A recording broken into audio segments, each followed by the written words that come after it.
Bestiario, de Julio Cortázar. Casa tomada. Nos gustaba la casa porque, aparte de espaciosa y antigua, hoy que las casas antiguas sucumben a la más ventajosa liquidación de sus materiales, guardaba los recuerdos de nuestros bisabuelos, el abuelo paterno, nuestros padres y toda la infancia. Nos habituamos, Irene y yo, a persistir solos en ella, lo que era una locura, pues en esa casa podían vivir 8 personas sin estorbarse. Hacíamos la limpieza por la mañana, levantándonos a las 7, y a eso de las 11 yo le dejaba a Irene las últimas habitaciones por repasar y me iba a la cocina. Almorzábamos a mediodía, siempre puntuales. Ya no quedaba nada por hacer fuera de unos pocos platos sucios. Nos resultaba grato almorzar pensando en la casa profunda y silenciosa y cómo nos bastábamos para mantenerla limpia. A veces llegamos a creer que era ella la que no nos dejó casarnos. Irene rechazó 2 pretendientes sin mayor motivo. A mí se me murió María Esther antes que llegáramos a comprometernos. Entramos en los 40 años con la inexpresada idea de que el nuestro, simple y silencioso matrimonio de hermanos, era necesaria clausura de la genealogía asentada por los bisabuelos en nuestra casa. Nos moriríamos allí algún día. Vagos y esquivos primos se quedarían con la casa y la echarían al suelo para enriquecerse con el terreno y los ladrillos. O mejor, nosotros mismos la voltearíamos justicieramente antes de que fuese demasiado tarde. Irene era una chica nacida para no molestar a nadie. Aparte de su actividad matinal, se pasaba el resto del día tejiendo en el sofá de su dormitorio. No sé por qué tejía tanto. Yo creo que las mujeres tejen cuando han encontrado en esa labor el gran pretexto para no hacer nada. Irene no era así. Tejía cosas siempre necesarias, tricotas para el invierno, medias para mí, mañanitas y chalecos para ella. A veces tejía un chaleco y después lo destejía en un momento porque algo no le agradaba. Era gracioso ver en la canastilla el montón de lana encrespada resistiéndose a perder su forma de algunas horas. Los sábados iba yo al centro a comprarle lana. Irene tenía fe en mi gusto. Se complacía con los colores y nunca tuve que devolver madejas. Yo aprovechaba esas salidas para dar una vuelta por las librerías y preguntar vanamente si había novedades en literatura francesa. Desde 1939 no llegaba nada valioso a la Argentina. Pero es de la casa que me interesa hablar, de la casa y de Irene, porque yo no tengo importancia. Me pregunto qué hubiera hecho Irene sin el tejido. Uno puede releer un libro, pero cuando un pullover está terminado no se puede repetirlo sin escándalo. Un día encontré el cajón de abajo de la cómoda de alcanfor lleno de pañoletas blancas, verdes, lila. Estaban con naftalina, apiladas como en una mercería. No tuve valor de preguntarle a Irene qué pensaba hacer con ellas. No necesitábamos ganarnos la vida. Todos los meses llegaba la plata de los campos y el dinero aumentaba. Pero a Irene solamente la entretenía el tejido. Mostraba una destreza maravillosa y a mí se me iban las horas viéndole las manos como erizos plateados, agujas yendo y viniendo y 1 o 2 canastillas en el suelo donde se agitaban constantemente los ovillos. Era hermoso. ¿Cómo no acordarme de la distribución de la casa? El comedor, una sala con gobelinos, la biblioteca y 3 dormitorios grandes que daban en la parte más retirada, la que miraba hacia Rodríguez Peña. Solamente un pasillo con su maciza puerta de roble aislaba esa parte del ala delantera, donde había un baño, la cocina, nuestros dormitorios y el living central, al cual comunicaban los dormitorios y el pasillo. Se entraba a la casa por un zaguán con mayólica, y la puerta cancel daba al living. De manera que uno entraba por el zaguán, abría la cancel y pasaba al living. Tenía a los lados las puertas de nuestros dormitorios y al frente el pasillo que conducía a la parte más retirada. Avanzando por el pasillo se franqueaba la puerta de roble y más allá empezaba el otro lado de la casa. O bien se podía girar a la izquierda justamente antes de la puerta y seguir por un pasillo más estrecho que llevaba a la cocina y al baño. Cuando la puerta estaba abierta advertía uno que la casa era muy grande. Si no, daba la impresión de un departamento de los que se edifican ahora, apenas para moverse. Irene y yo vivíamos siempre en esta parte de la casa. Casi nunca íbamos más allá de la puerta de roble, salvo para hacer la limpieza, pues es increíble cómo se junta tierra en los muebles. Buenos Aires será una ciudad limpia, pero eso se lo debe a sus habitantes y no a otra cosa. Hay demasiada tierra en el aire. Apenas sopla una ráfaga se palpa el polvo en los mármoles de las consolas y entre los rombos de las carpetas de macramé.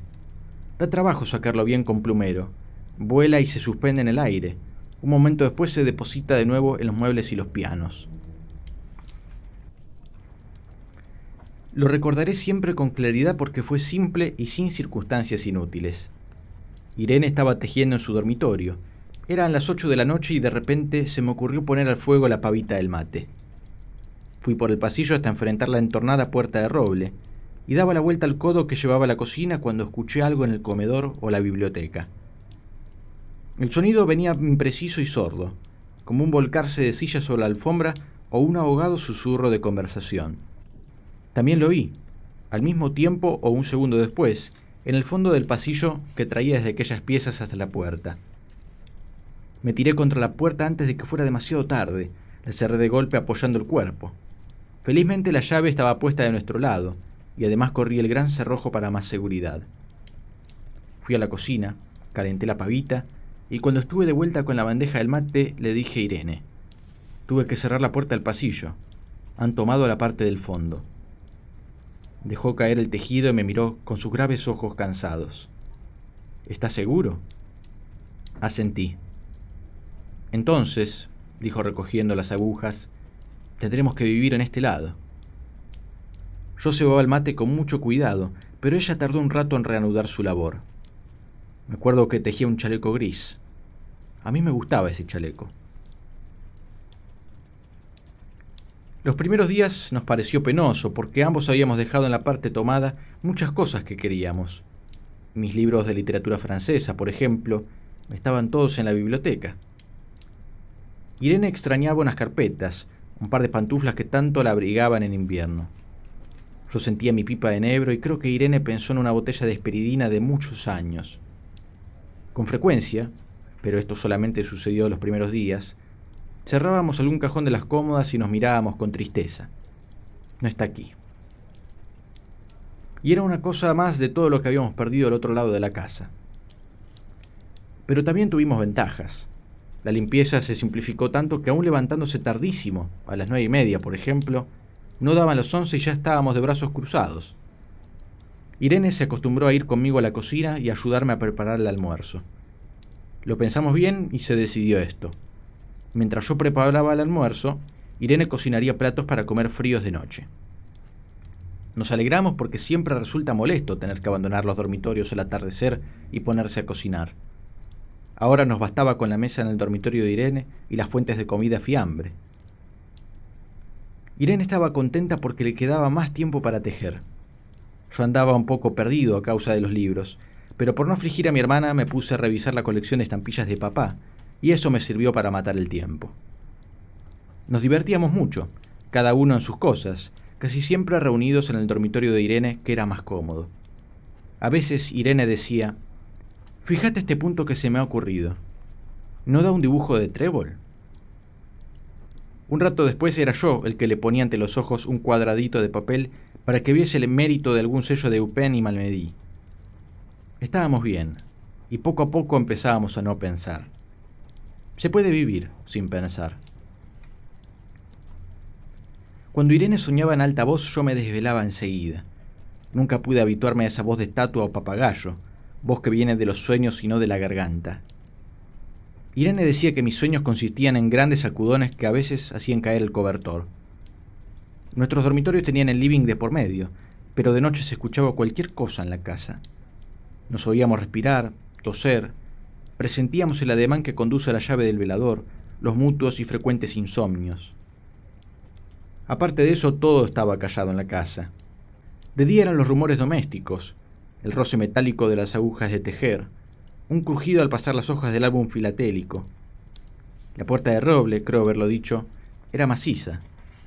En la cocina y el baño, que quedaban tocando la parte tomada, nos poníamos a hablar en voz más alta o Irene cantaba canciones de cuna.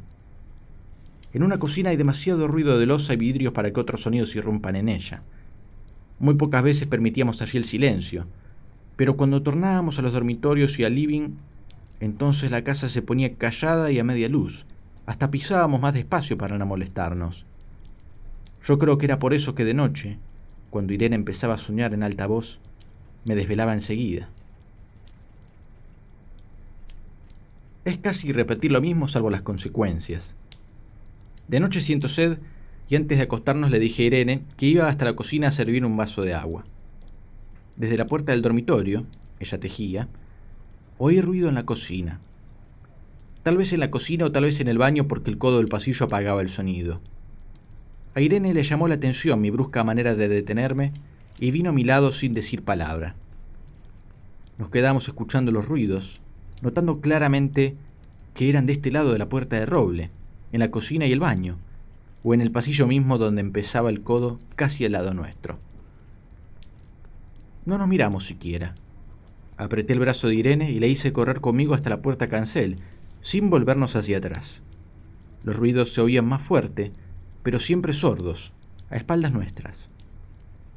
Cerré de un golpe la cancel y nos quedamos en el zaguán. Ahora no se oía nada. «Han tomado esta parte», dijo Irene. El tejido le colgaba de las manos y las hebras iban hasta la cancel y se perdían debajo. Cuando vio que los ovillos habían quedado del otro lado, soltó el tejido sin mirarlo. «¿Tuviste tiempo de traer alguna cosa?», le pregunté inútilmente. «No, nada». Estábamos con lo puesto. Me acordé de los 15.000 pesos en el armario de mi dormitorio. Ya era tarde ahora. Como me quedaba el reloj pulsera vi que eran las 11 de la noche. Rodeé con mi brazo la cintura de Irene, yo creo que ella estaba llorando, y salimos así a la calle. Antes de alejarnos tuve lástima.